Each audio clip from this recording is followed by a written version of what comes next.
Je suis Béatrice Dorigo et tu écoutes Pilule Rouge, le podcast qui démonte les illusions qui dirigent ta vie. Dans l'épisode précédent, on a vu que le vrai sujet n'est pas d'être prête, mais de voir clairement ce que tu vis. Aujourd'hui, on va démonter une autre illusion, plus discrète, mais un vrai piège. Je réfléchis encore. Je veux être sûre de faire le bon choix. Et si cette recherche était exactement ce qui te bloque ? Il y a des décisions que tu repousses depuis longtemps. Pas par peur apparente, pas par manque d'options, mais parce que tu veux choisir la meilleure, la plus juste, la plus alignée, la décision sans regret. Je pense à Marc. Il veut changer de voie, il a 3 options. Lancer son activité, reprendre une formation, rester salarié mais changer de structure. Il a tout analysé. Tableau comparatif, avantages, inconvénients, risques, projections. Chaque option tient debout. Et pourtant, rien ne bouge.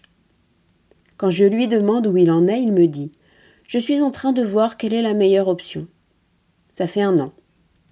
Le problème de Marc, ce n'est pas qu'il manque d'informations. C'est qu'il cherche une certitude là où il n'y en a pas. Il veut une solution qui coche toutes les cases, sans perte, sans doute, sans inconfort. Mais une décision réelle, ça implique toujours un renoncement. Choisir, c'est fermer des portes. Et ça, le mental n'aime pas. Alors il invente une stratégie brillante, chercher la solution parfaite. Parce que tant que la solution parfaite n'existe pas, tu n'as pas à choisir. Tu peux continuer à réfléchir, à comparer, à optimiser. Tu restes en mouvement, sans jamais bouger.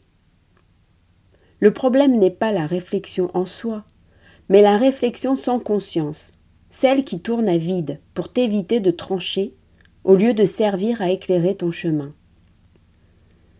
Imagine un voyageur dans une grande gare. Il a une destination, il a de l'argent pour le billet, il a du temps, mais il compare. Le train de 10 heures arrive 12 minutes plus tard. Le train de 11 heures a une meilleure correspondance. Le train de 13 heures coûte moins cher, mais les sièges sont moins confortables.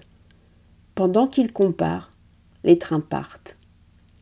Il ne souffre pas d'un manque d'options, il souffre d'une incapacité à accepter qu'aucun train ne sera parfait. Marc est ce voyageur. La gare, c'est sa vie, et pendant qu'il analyse, l'année passe.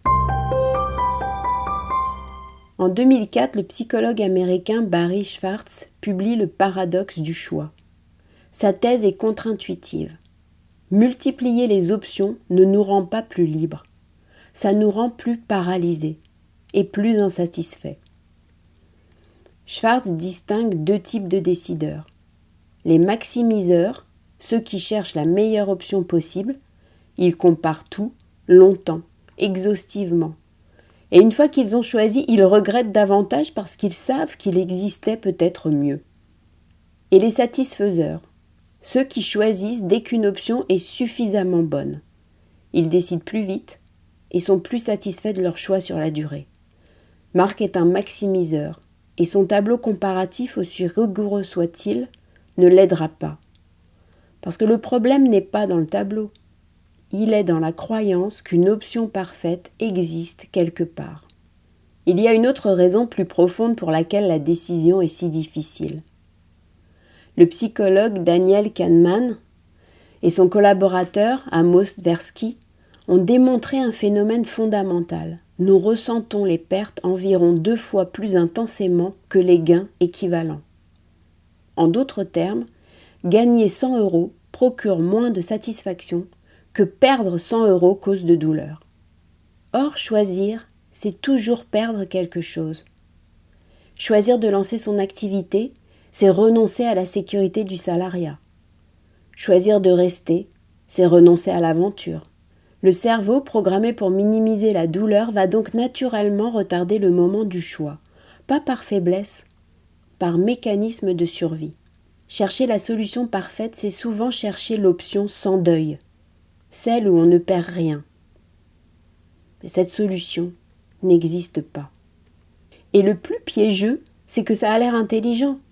Tu passes pour quelqu'un de posé, de structuré, de réfléchi, alors qu'en réalité, tu évites. Derrière la recherche de la meilleure option, il y a presque toujours un attachement qu'on ne veut pas voir, un confort qu'on ne veut pas quitter, une image qu'on ne veut pas abîmer, une perte qu'on ne veut pas assumer.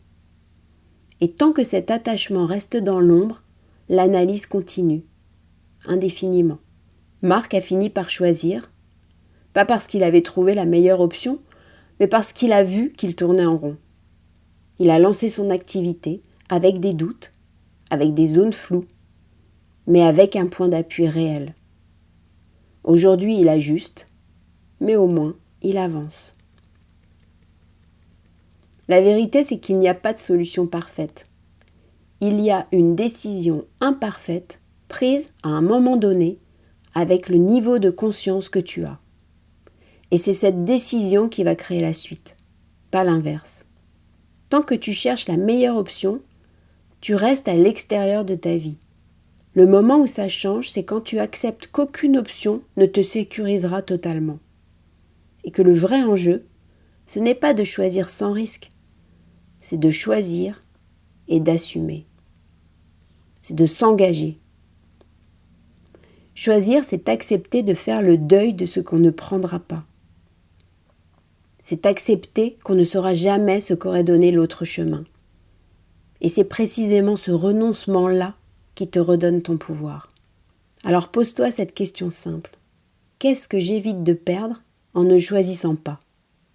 Parce que derrière la recherche de la solution parfaite, il y a toujours un attachement, quelque chose que tu protèges. Dans le prochain épisode, on va démonter une illusion qui se cache derrière nos meilleures intentions, l'idée qu'une fois qu'on a décidé, le travail est fait.